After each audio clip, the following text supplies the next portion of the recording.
A configuração.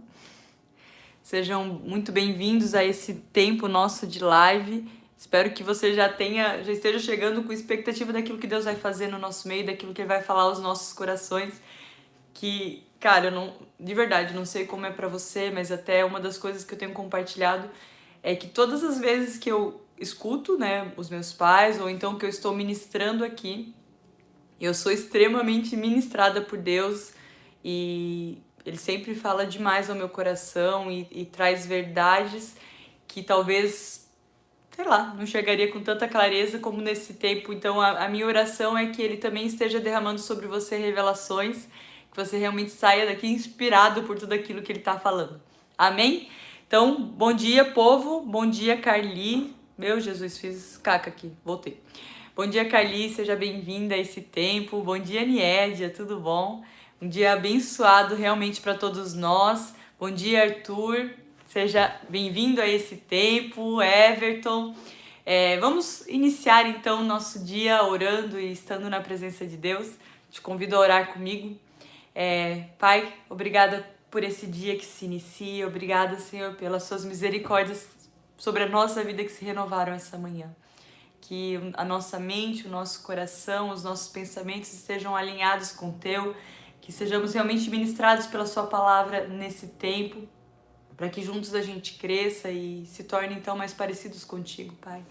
Que seja realmente um derramar do Seu coração, não só para que a gente se sinta, nossa, que palavra legal, mas que seja realmente um moldar e um transformar. Então, Senhor, nos coloque, Senhor, prontos para sermos ministrados e transformados por Ti. Alinha nossa mente e nosso coração contigo.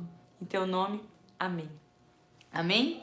Então, vamos começar. Abre então a tua Bíblia, eu vou estar lendo na versão da NVI, a gente vai continuar então 1 Pedro, e na verdade hoje nós encerraremos a primeira Pedro. Bom dia, Dinel, tudo bom? Dineu, né? Ó, Dinel, sei lá, Dineu.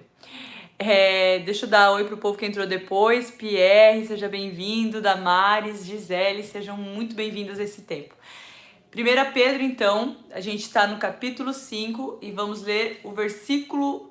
ontem meu pai leu o versículo 5, mas eu queria retornar um pouquinho no 5 e a gente engata aí por diante. No versículo 5, então, ele começa falando da mesma forma: jovens, sujeitem-se aos mais velhos. E daí eu vou parar e depois a gente continua.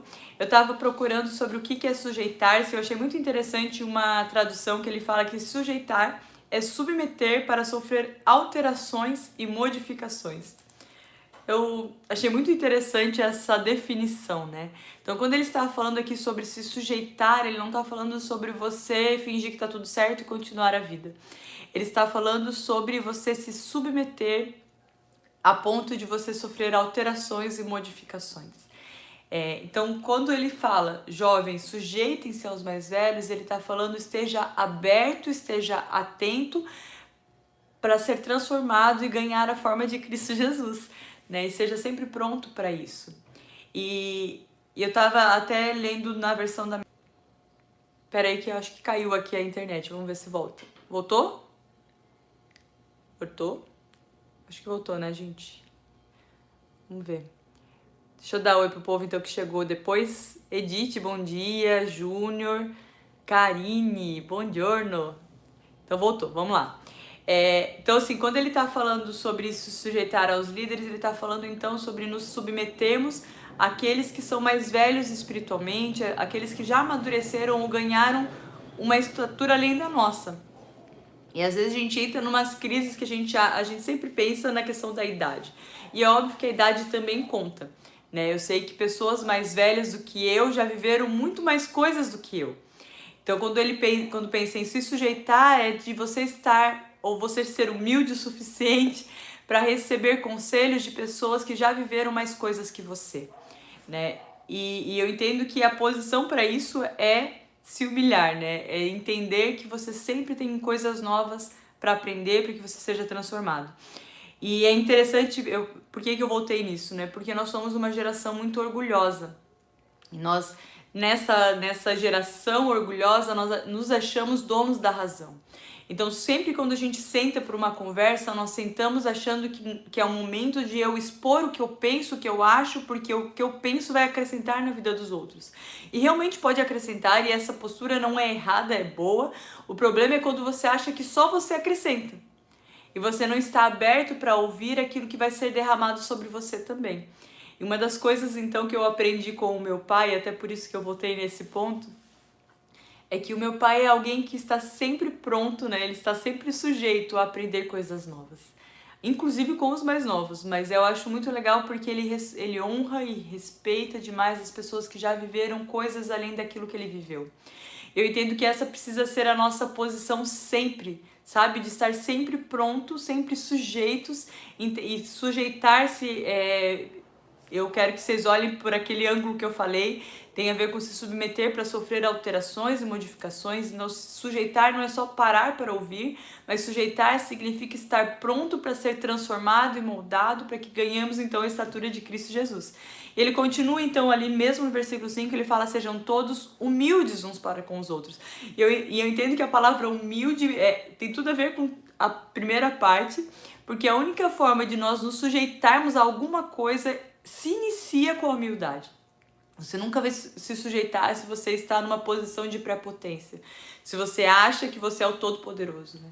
Deixa eu te contar uma coisa, o Todo-Poderoso só é o nosso Deus. Então você não é o Todo-Poderoso e você precisa então se posicionar de forma que você está sempre pronto a aprender, sempre pronto a crescer, sempre pronto a ouvir as coisas que Deus está falando nesse momento, está ministrando o seu, o meu, o nosso coração, para que você possa crescer e para que eu possa crescer, para que juntos nós cresçamos, né? Então, sejam todos humildes uns para com os outros, né? Então, não seja humilde somente em determinadas situações, seja humilde sempre, uns para com os outros. Ele está falando então sobre o corpo de Cristo, né?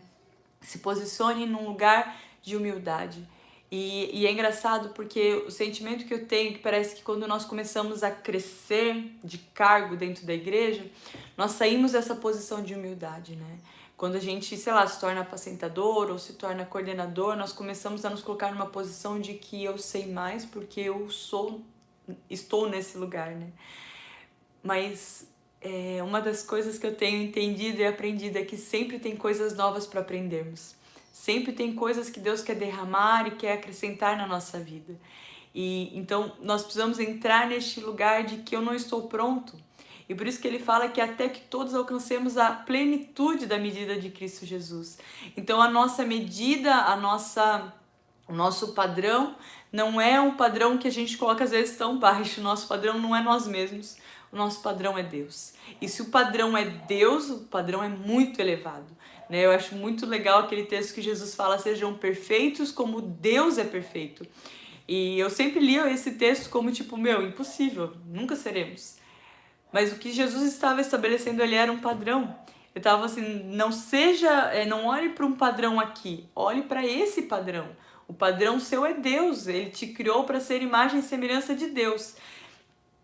Ou seja, você sempre vai ter coisas para crescer, né? E Deus, na sua eterna sabedoria, entendeu e decidiu fazer com que a gente cresça um com os outros. Decidiu que eu vou forjar você e você vai me forjar, né? Nós somos lixas um para o outro para que a gente então comece a ganhar a forma de Cristo Jesus e se torne parecido com Ele. Mas se você se posicionar como alguém que não precisa crescer, como alguém que já está pronto, você nunca vai crescer.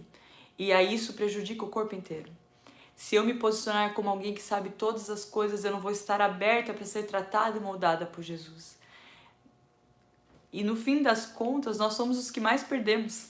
Porque quem deixa de crescer, quem deixa de amadurecer é você, e deixa de usufruir de tudo aquilo que Deus tem para derramar é você. Então sai dessa posição de que você sabe de todas as coisas e que você é o the best.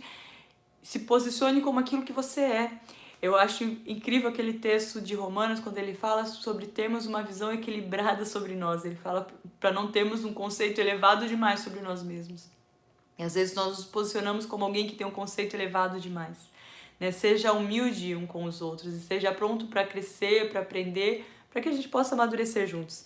Deixa eu dar bom dia pro povo que chegou depois aqui, que eu não dei. Meu Deus, foi um monte de gente, né? Peraí. Aqui, ó.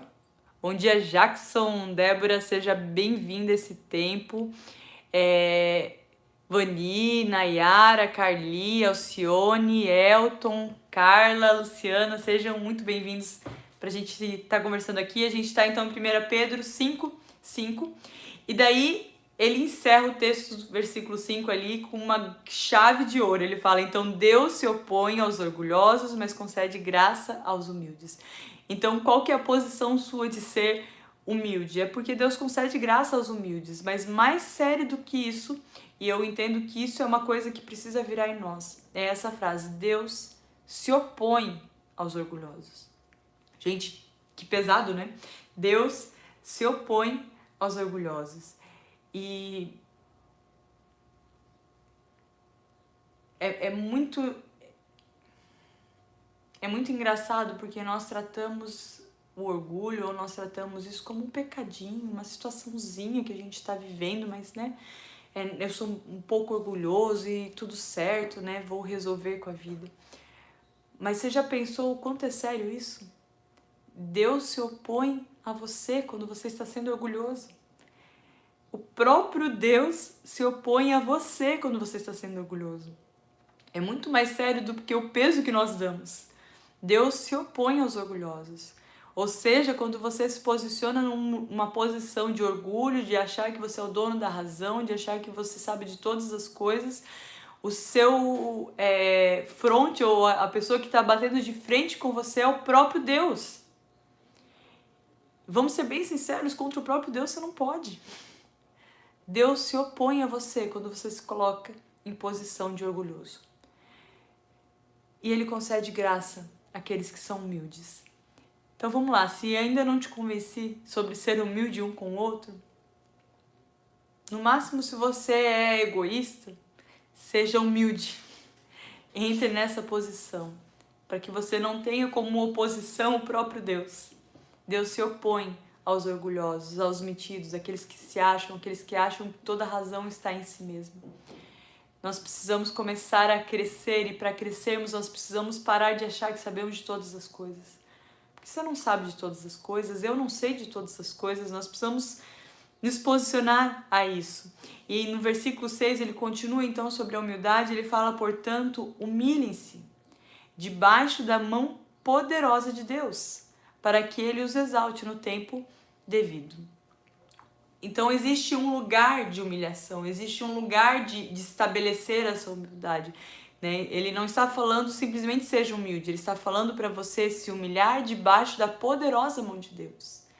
Então seja vulnerável diante de Deus, seja aberto diante de Deus, entendendo que é Ele quem faz, é Ele quem opera o querer e o realizar, é Ele quem está te transformando, é Ele quem está te moldando, é Ele quem está te tornando então mais parecido com Ele.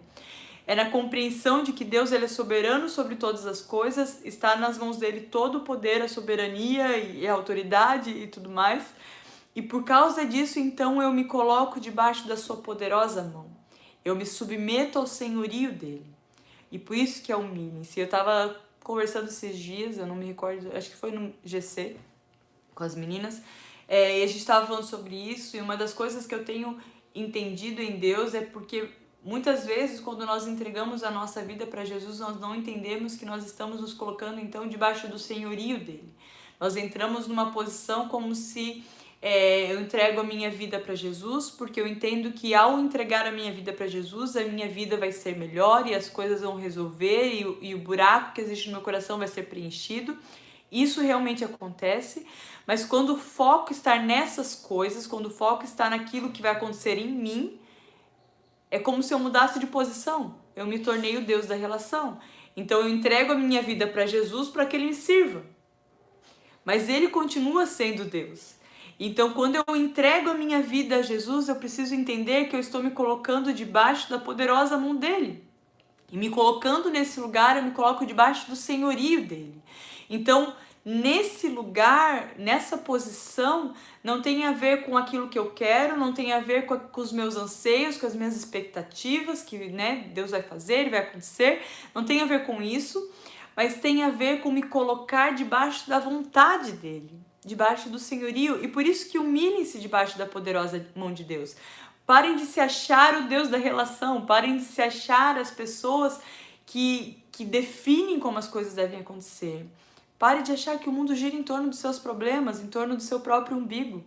Mas entenda que sua posição ou o lugar que Deus te chamou e te convidou a estar e te convocou a estar, o lugar de filho, essa posição é a posição então de se humilhar debaixo da poderosa mão dele, é se colocar debaixo do senhorio de Deus, é entender que ele é o Deus todo soberano, o Deus todo poderoso, que tem autoridade nos céus e na terra.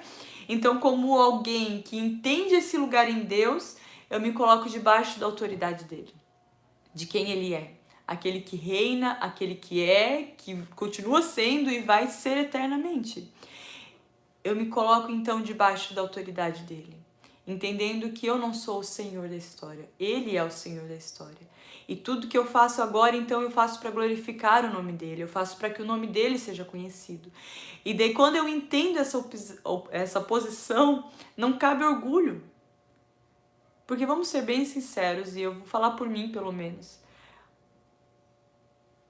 Conforme eu me aproximei de Jesus, e não da religião, não da igreja, e gente, isso precisa ser muito claro para nós, mas conforme eu me aproximei de Deus, de quem Ele é a própria luz, e conforme eu me aproximo dele, por causa da luz que resplandece dele, eu comecei a me enxergar.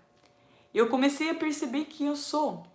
E é óbvio que nesse lugar o meu conceito elevado demais caiu. Porque eu comecei a ver o quão miserável eu sou. O quanto eu dependo dele, o quanto eu preciso dele. E até eu estava brincando esses dias que hoje eu entendo a frase de Pedro de para onde a gente vai se só você tem as palavras de vida eterna. Hoje eu olho para ele, para onde eu vou se só em ti eu sou o que eu me tornei. Hoje a gente entra neste lugar, ou hoje eu entrei neste lugar de humildade não porque eu preciso ser humilde, mas porque eu entendi que sem ele eu não sou nada. E isso precisa virar uma revelação para você. Você precisa entender que sem ele você não é nada. E por isso que nós nos colocamos então em humilhação debaixo da poderosa mão dele. Porque nós entendemos que nele nós somos alguma coisa. Porque ele nos deu o direito de sermos filhos. Nele nós podemos ser, mas sem ele eu não sou. Então, se sem ele eu não sou, eu preciso me colocar debaixo da sua soberania. Para que aí ele possa me tornar aquilo que ele me criou para ser. E para isso eu preciso me humilhar. Eu preciso entender quem eu sou. Até alguém ali colocou sobre a frase, né? Quem é você na fila do pão? E é verdade, quem somos nós na fila do pão? Às vezes nós achamos que nós somos os bambambãs, que o mundo gira em torno do nosso umbigo. Esses tempos eu estava pregando, eu não lembro qual era o tema, eu falei sobre isso. De que mesmo quando nós nos achamos ruins, nós sempre nos achamos os melhores ruins. Nós sempre nos achamos o the best em alguma coisa, que seja pro bem como pro mal, né? Então, se eu sou alguém que é orgulhosa, eu sou a mais orgulhosa. Se eu sou alguém que é humilde, eu sou a mais humilde. A gente sempre se acha o mais. Nós precisamos ter uma noção de quem nós somos, e essa noção nós só adquirimos conforme nós nos posicionamos debaixo da mão poderosa de Deus. E aí ele parece que começa a abrir o véu. Ele começa a tirar as escamas dos nossos olhos, ele começa a tirar os ciscos que nos impedem de ver, para que aí a gente possa começar a enxergar como ele se enxerga, e aí a gente pode ser lixa na vida do outro. Mas isso começa nessa posição de humilhação diante dele, e não é uma humilhação de, eu vou ser humilde diante de Deus, porque às vezes a gente acha que humildade tem a ver com falar mais baixo, mas isso não é humildade. Humildade é quando você ganha a noção de que sem ele você não é nada. De que sem ele você já está condenado. De que sem ele você não serve para nada. Você se tornou inútil para o propósito dele. Mas com ele você pode ser alguma coisa. Então nessa posição já não cabe mais orgulho. E por isso que Deus se opõe aos orgulhosos. Porque os orgulhosos não têm espaço com ele. Como ele vai trabalhar em você se você se acha o cara? Você precisa se posicionar neste lugar de entender que Deus, sem você, eu nada posso. Mas em você e no corpo, você tudo pode. E você pode me transformar completamente. Então seja humilde. Humilhe-se debaixo da poderosa mão de Deus. para que daí Ele te exalte. Quando eu penso, às vezes a gente quer se humilhar para ser exaltado, mas quando Ele fala aqui sobre Ele te exalte, eu entendo que esse lugar é o lugar de direito adquirido. Ele nos deu o direito de sermos feitos filhos de Deus. E, gente, você que não era nada, eu que não era nada, hoje nele temos o direito de sermos filhos. E esse é o lugar da maior exaltação. Ele é a nossa herança.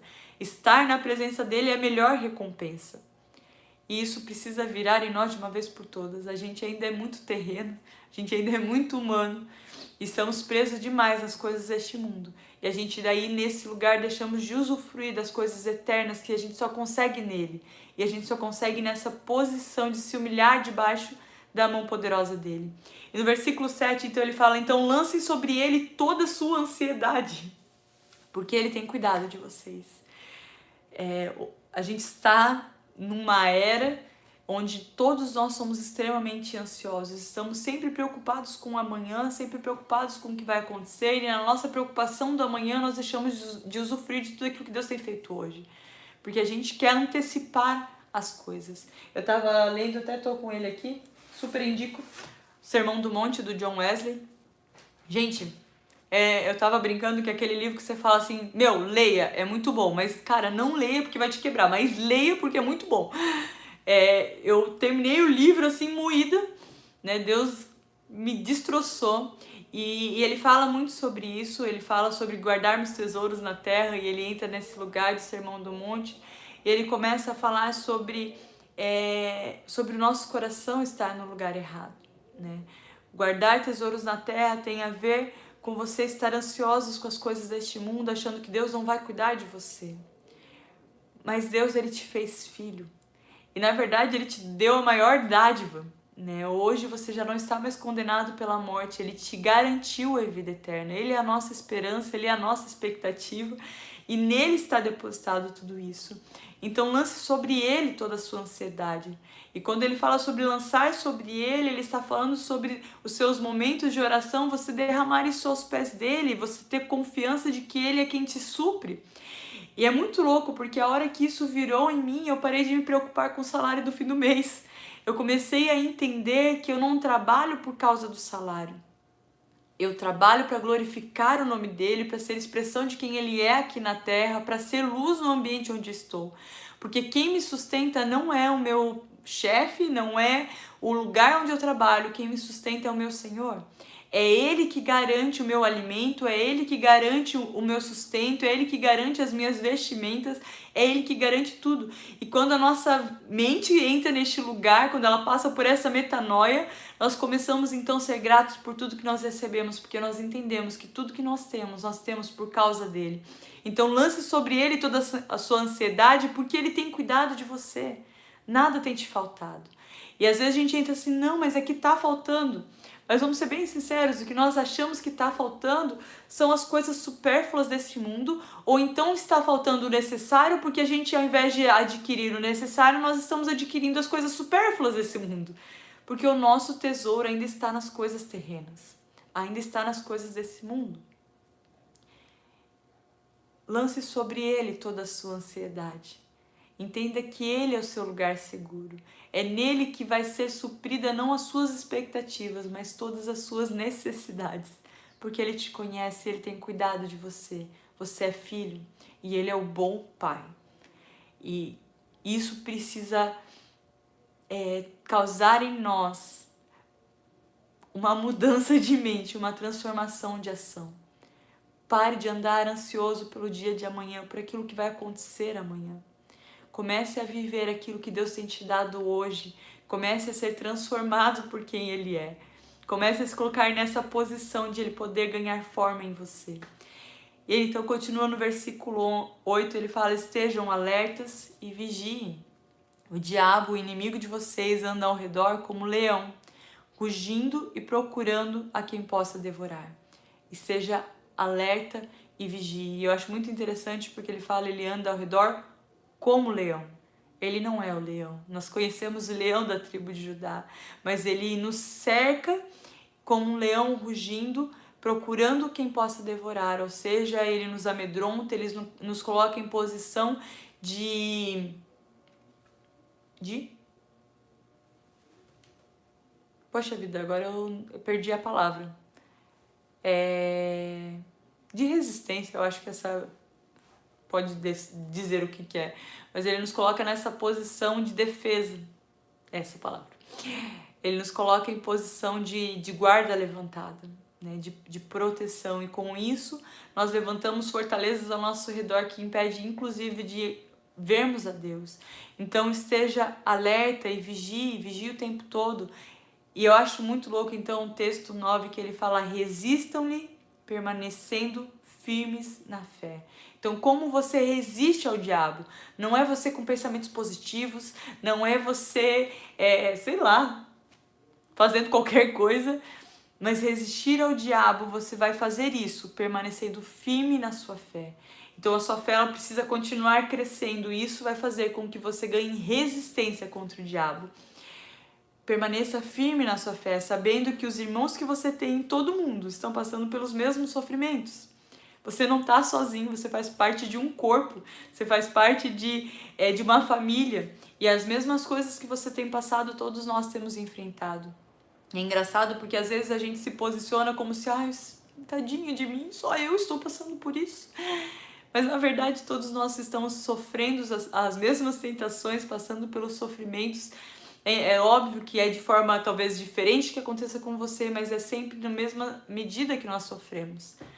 E eu entendo que esse lugar nos faz entender que a nossa posição já não tem mais a ver com as coisas daqui, não tem mais a ver com as coisas terrenas, mas hoje nós ganhamos um lugar em Deus, uma posição em Deus. Então, a resistência às coisas que nós estamos passando, a resistência às dores deste mundo, a única forma de nós vencermos, a única forma de nós nos posicionarmos com relação a isso é nos mantendo firme na fé. Permanecendo firme na fé, não oscilando na sua fé, não oscilando naquilo que você vive. Não deixe que os seus sofrimentos, as suas dores te tirem do foco, porque na verdade esse é o objetivo. Ele ruge como um leão ao redor de você para te tirar o foco, para que você olhe para as coisas que estão acontecendo ao seu redor, ao invés de você olhar para Deus, o Todo-Poderoso. Alguém estava me contando esses dias sobre uma entrevista que ela fez, e na empresa que ela estava fazendo a entrevista, colocaram para ela ter que trabalhar e responder os questionários em um ambiente onde tinha um monte de gente falando e tudo mais, para ver se ela se distraía. E eu estava pensando com relação a isso, como um leão que ruge, é mais ou menos isso que o diabo tenta fazer. Ele tenta tirar o seu foco de Deus. E a única forma de você resistir àquele que está tentando tirar o foco é se mantendo firme na sua fé. Você se mantendo e resistindo, então, de maneira focada em quem Deus é. Mantendo-se firme. E ele continua, então, no versículo 10, e ele fala: o Deus de toda a graça que o chamou para a sua glória eterna em Cristo. Ou seja, não tem mais a ver com as coisas deste mundo. Depois de vocês terem sofrido por pouco tempo, porque vamos ser bem sinceros, diante da eternidade, o tempo que nós passamos aqui, ele é tão pequeno, ele nos restaurará e nos confirmará e nos dará força, que nos porá firmes em alicerces inabaláveis. A ele seja o poder para todos sempre. Amém. A ele seja toda a honra e toda a glória para todos sempre. Ele é aquele que é a nossa esperança, e por isso que nós temos que lançar nele a nossa ansiedade, por isso que nós temos que permanecer firme na nossa fé, para que a gente não seja abalado, para que a gente não perca o foco, para que a gente se mantenha firme, olhando para o alvo, para aquele que é então o autor e consumador da nossa fé. E daí então eu quero encerrar com as saudações finais, né? No texto de 1 Pedro, ele fala: com a ajuda de Silvano, a quem considero irmão fiel, eu lhes escrevi resumidamente, encorajando-os e testemunhando que esta é a verdadeira graça de Deus. Mantenham-se firmes na graça de Deus. Então mantenha-se firme naquilo que Deus derramou sobre você, sobre a graça que te alcançou e que me alcançou. Ele fala, aquela que está em Babilônia, também eleita, envia-lhe saudações, e também Marcos, meu filho. E ele fala então: saúdem uns aos outros com um beijo de santo amor. Paz a todos vocês que estão em Cristo. E eu quero encerrar então falando sobre saudar uns aos outros com um beijo de santo amor. Por que eu quero falar sobre isso? Isso foi algo que Deus ministrou muito no meu coração na minha vida, porque eu sou uma pessoa que eu dou e assim. E isso era uma das coisas que a minha mãe me confrontava muito, né? Ela falava sobre então ser carinhosa, entendendo, e principalmente com os meus irmãos, né? A gente chegava na casa da minha mãe para o almoço de sábado e era sempre oi, né? E aí? E ela falava assim, não, dá um abraço no seu irmão e não sei o quê. Demonstre carinho. E sabe, uma das coisas que eu tenho visto nesses dias de pandemia que mais tem me incomodado diante de Deus é que nós nos afastamos como família, né? Parece que nós, enfim, perdemos o contato, né? E hoje o nosso cumprimento é esse aqui.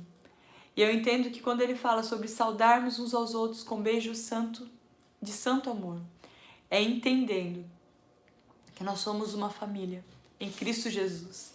E nós precisamos tratar uns aos outros com carinho, com amor, demonstrando quem Deus é em nós e quem Deus é então a partir de nós. Então eu quero te encorajar a não saudar os seus irmãos assim, mas pela fé em Cristo Jesus, naquele que nos salvou, de você realmente ser alguém que trata os seus irmãos com amor em Cristo Jesus, com aquele que te alcançou, né? Que você seja realmente o resplendor da glória de Deus na vida dos seus irmãos. Então, por mais que você, sei lá, tenha as suas crises de abraçar as pessoas e tudo mais por conta de tudo que tem acontecido, fique à vontade com relação a isso, porque como irmãos em Cristo nós respeitamos uns aos outros, mas então descubra meios de se manter família, descubra meios de você se manter amando, descubra meios de você estar próximo mesmo não podendo abraçar, descubra meios de você demonstrar então esse santo amor, para que então você continue fazendo parte disso tudo. E às vezes a gente entra naquele lugar de que eu não tenho me sentido parte, e às vezes a gente realmente não tem feito parte. Então seja parte de verdade, se esforce para esse lugar, entenda que você foi salvo, não para estar sozinho, você foi salvo para fazer parte de uma família e se tornar corpo de Cristo. Amém? Eu quero encerrar então com isso, e eu vou então encerrar com a última fala da carta então. O Deus de toda graça que os chamou para a sua glória eterna em Cristo Jesus, depois de terem sofrido por pouco tempo, Ele os restaurará, os confirmará, Ele lhes dará força e os porá sobre firmes alicerces, e a Ele seja o poder para todos sempre. Amém. Que o Senhor abençoe vocês. Um dia cheio da presença de Deus, um final de semana abençoado por Deus. Que vocês sejam realmente resplendor da glória de Deus em tudo que vocês fizerem. Até mais.